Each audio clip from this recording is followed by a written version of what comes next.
What if your dog isn't just a companion, but a soul sent to help you remember who you are, not in theory, not in metaphor, but in vibration, in energy, in the silent language your body still understands, even when your mind has forgotten? Some beings come into your life to teach you, others to love you, but a rare few arrive to remind you. Dogs do not come to fill a role.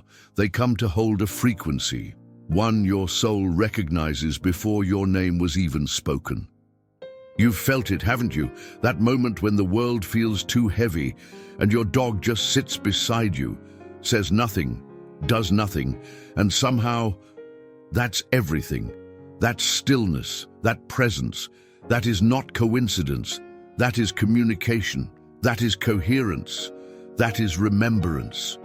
Because this isn't really about dogs. It's about what gets activated inside you when you're with them. The version of you that's softer, slower, more open. The you that doesn't need words to be understood. The you that finally feels safe enough to just be. And that's why dogs may be the key to awakening our lost connection. Not just with them, but with the version of ourselves we've buried under years of noise, fear, and forgetting. In the next section, we'll go deeper into how this connection works and reveal the unseen frequencies that dogs carry, frequencies that have the power to rewire your emotional field without a single word. The frequency that silently heals. There's something about being near a dog that shifts the air around you, not just emotionally, but electrically, energetically. Your body knows it, even before your mind can name it. You come home, and they greet you with that tail-wagging rhythm, eyes locked on yours, as if they've been holding space for you all day. And in truth, they have. Dogs don't just sense emotion. They sync with it. And more than that, they absorb it, modulate it, and reflect it back to you in a form your nervous system can understand, without judgment, without resistance, without needing anything in return. Modern neuroscience has started to catch up with what ancient mystics intuited centuries ago. In studies on heart coherence, researchers observed that when a human and a dog sit together in silence for even 3 minutes, especially with eye contact, their heart rhythms begin to synchronize. Not metaphorically, literally. Your pulse finds theirs, your frequency aligns with their field, a silent calibration happens without either of you trying. But why does that matter? Because the world you walk through every day scatters your field. It pulls your attention in 1,000 directions. It fragments your breath, your emotions, your focus, and without realizing it, you begin to live dissonantly, disconnected from your center, vibrating in survival instead of presence. Dogs, without saying a word, bring you back to coherence. They do what therapists and teachers often try to do with words. They regulate your energy by simply being fully present in theirs. No explanations, no expectations, just a frequency strong enough to remind your body what safety actually feels like. And here's the part most people miss. You didn't just choose your dog. On some deeper level, they chose you. Because their field is the one your soul needed most. Their presence is not random. Their calm isn't just calming, it's recalibrating. Their silence isn't empty, it's full of memory, of resonance, of healing. But what if the most powerful truth was hiding where you never thought to look? Just now, we'll explore an ancient insight revealed by Edgar Cayce, and how dogs, according to his visions, carry spiritual codes from higher vibrational realms, not as pets, but as protectors of memory. Edgar Cayce and the forgotten wisdom about animals. Long before quantum physics began mapping the subtle layers of consciousness, Edgar Cayce, the sleeping prophet, spoke of animals in ways that most people still struggle to comprehend. He didn't describe them merely as evolutionary companions or extensions of biology. He described them as vibrational beings, sent from realms less fragmented than ours, carrying codes, memories, and missions. According to Cayce, dogs in particular originate from higher vibrational planes, closer to the source of harmony, realms where separation, fear, and ego haven't distorted perception the way they have here. And when they incarnate into this world, they don't come to learn, they come to serve, to guard, to help us remember what coherence feels like. It's a radical idea, but one that resonates on a level logic alone can't explain. Because if you've ever seen your dog stare into space, fixated on what you couldn't see, or comfort you in moments when even you didn't understand your own emotions, you've touched that mystery. Science is now brushing up against this ancient understanding. Studies in biofield science and energy medicine suggest that all living beings emit electromagnetic fields. But dogs, their field, according to energy intuitives and subtle body researchers, is unusually harmonizing. Cayce might have said it this way: their field corrects ours, not because they try, but because they simply are. And you've seen it before. You just didn't know how to read it. That moment your dog places their paw on your chest when you're overwhelmed. That slow exhale you unconsciously take when they curl up next to you in silence. That feeling of being known without ever needing to explain yourself. These aren't random behaviors. They're echoes of a deeper connection, a field-to-field conversation that bypasses the mind and speaks directly to your soul. In many indigenous traditions, animals are seen not as lesser beings, but as messengers, intermediaries between worlds. Cayce's vision aligns with that truth. Dogs are not here to be owned, they are here to be honored.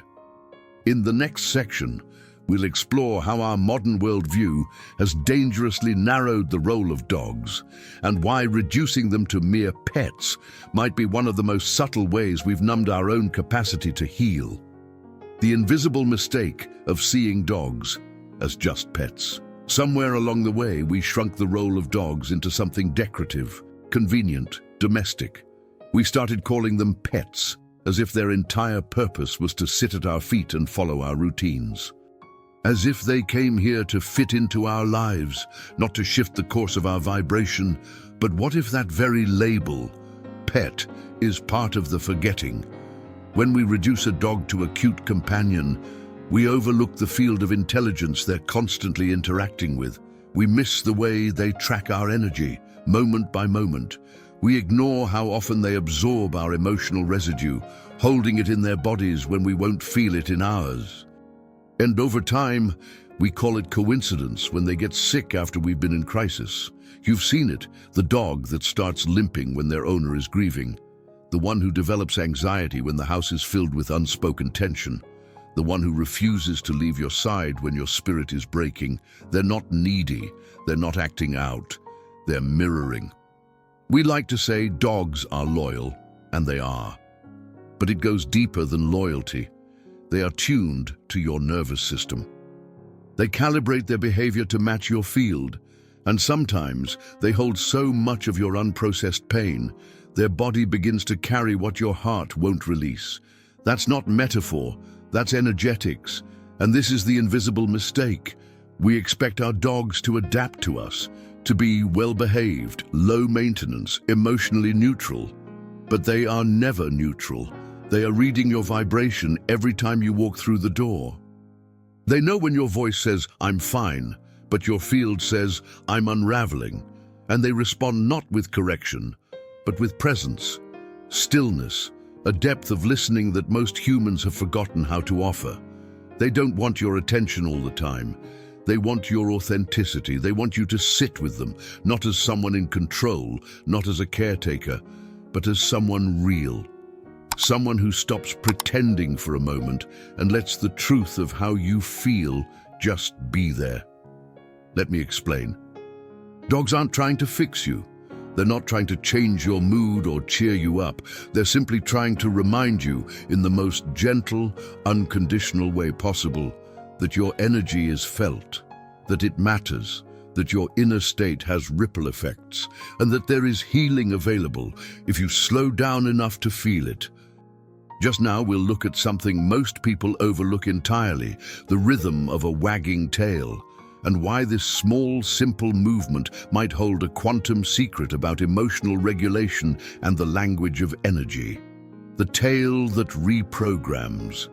It's one of the most familiar sights in the world, a dog's tail wagging with joy, excitement, or anticipation. But what if that gentle sway isn't just a display of emotion? What if it's a silent technology, a vibrational signal, a subtle rhythmic language speaking directly to your nervous system? You've felt it. The way a wagging tail makes your shoulders drop just a little, your breath slow, your mood shift, and it happens without a single thought. You don't process it intellectually. Your body responds before your mind catches up. Let's go deeper. In physics, there's a concept called entrainment.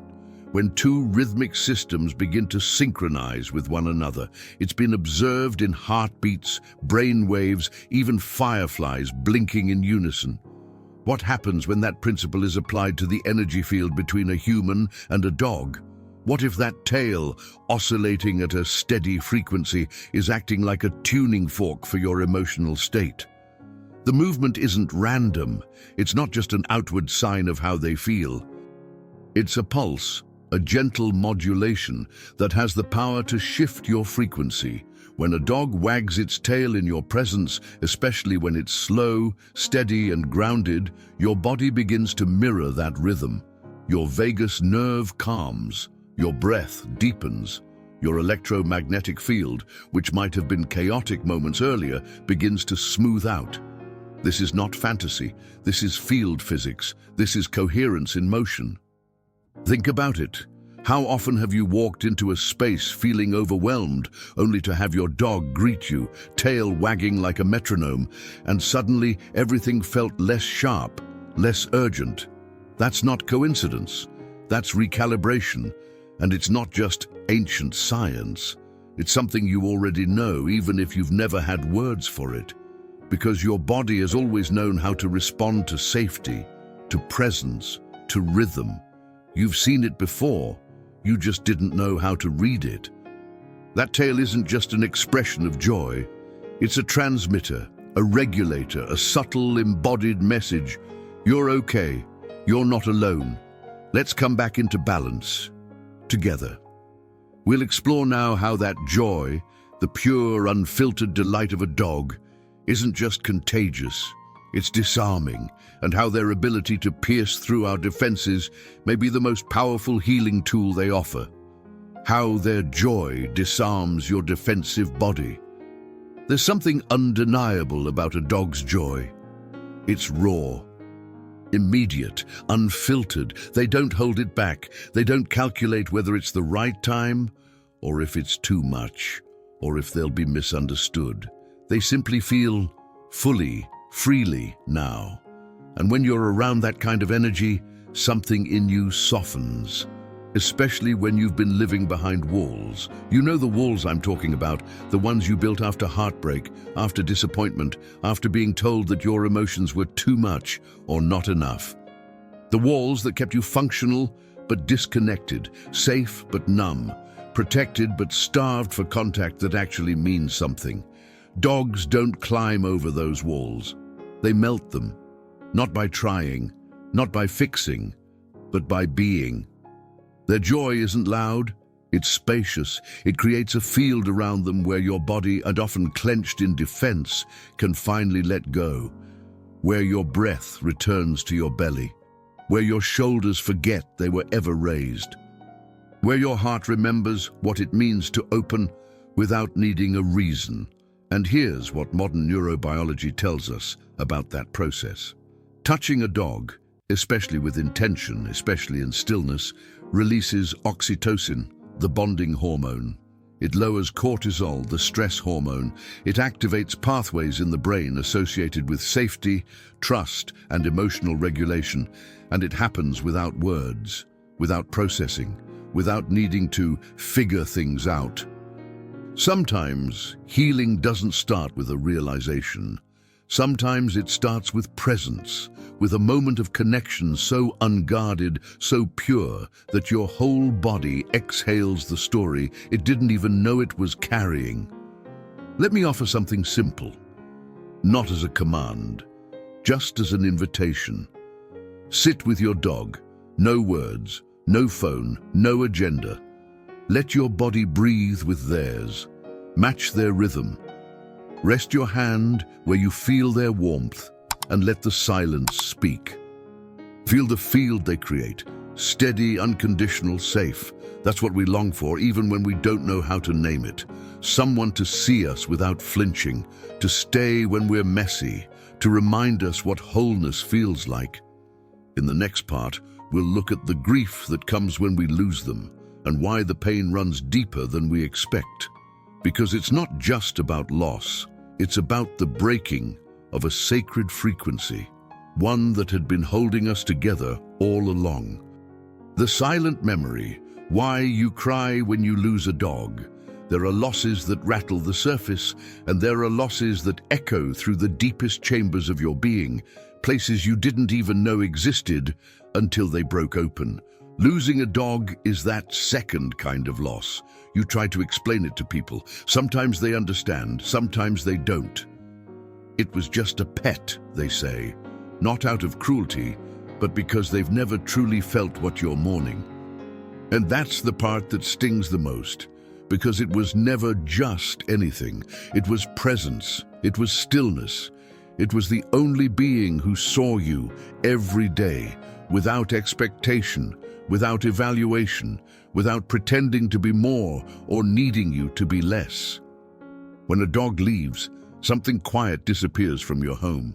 Yes, the sound, the movement, the routine.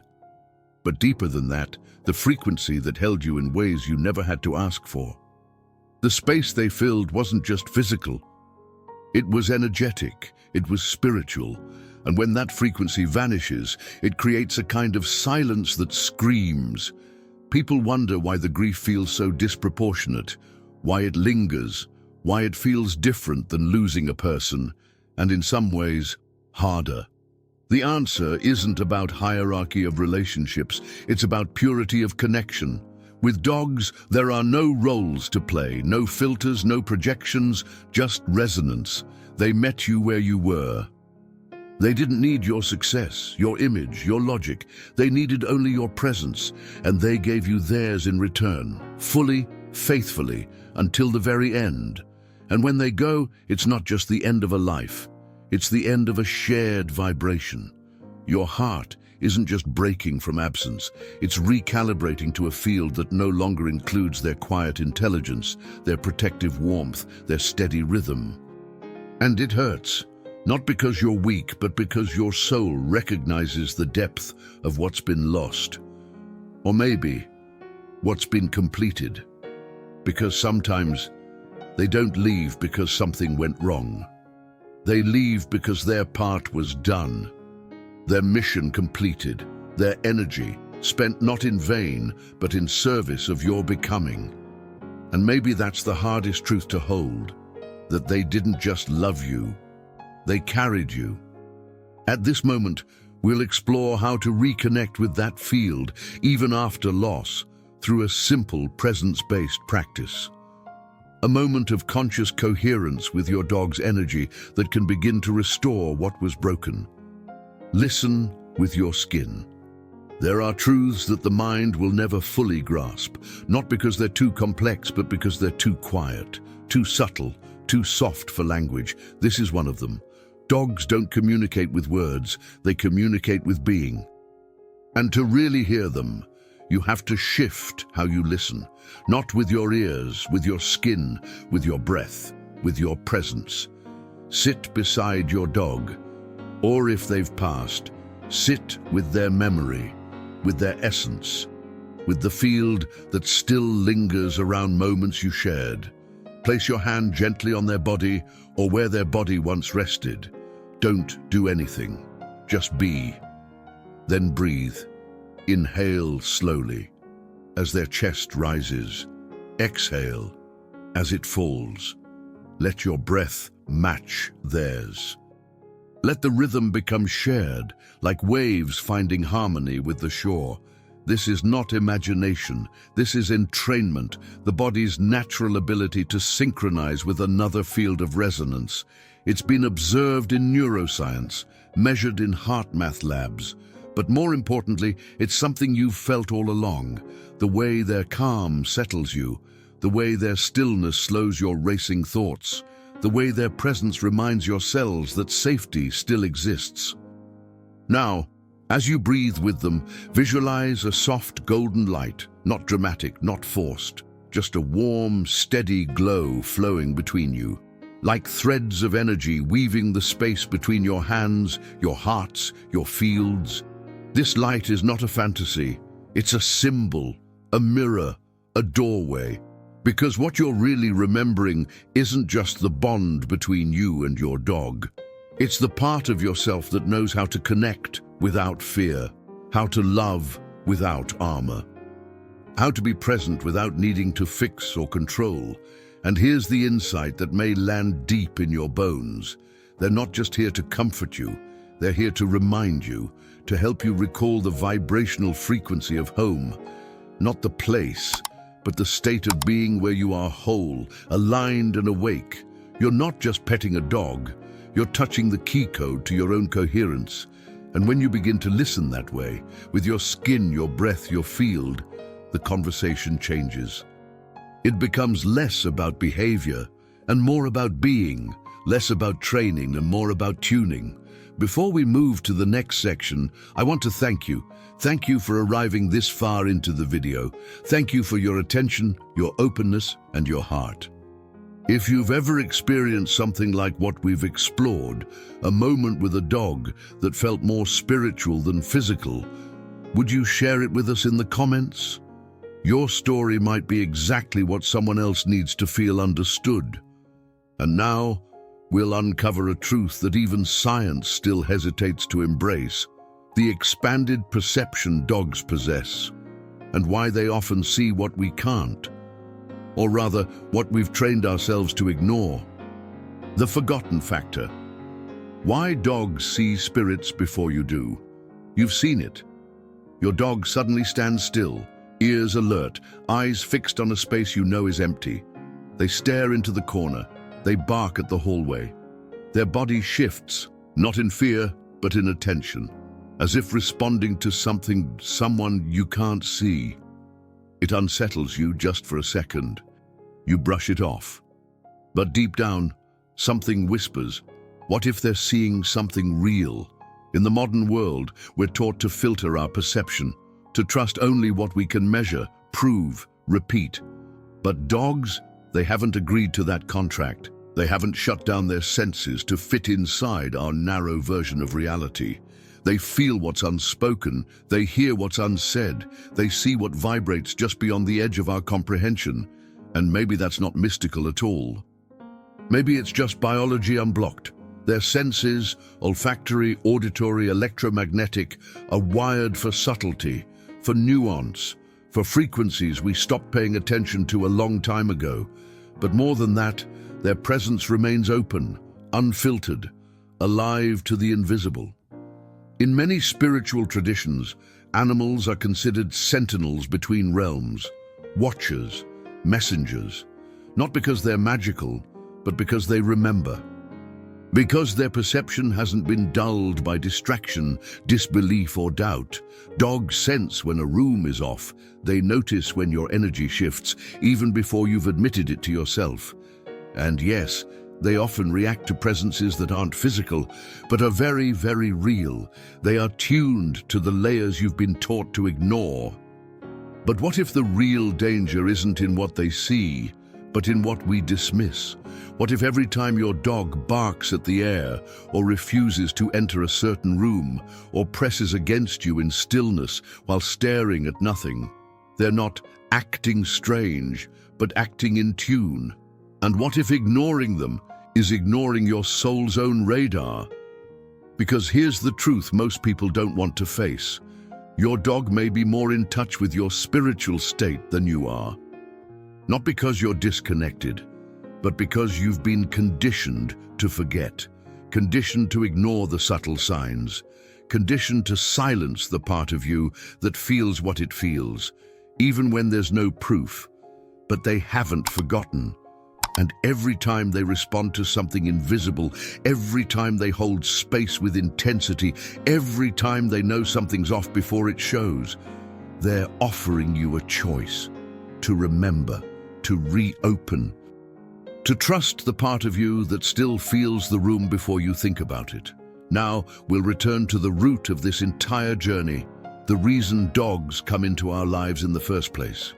Not to be trained, but to train our hearts back into coherence, to guide us home, gently, patiently, one breath at a time. It was never just a dog. You came into this video thinking about dogs.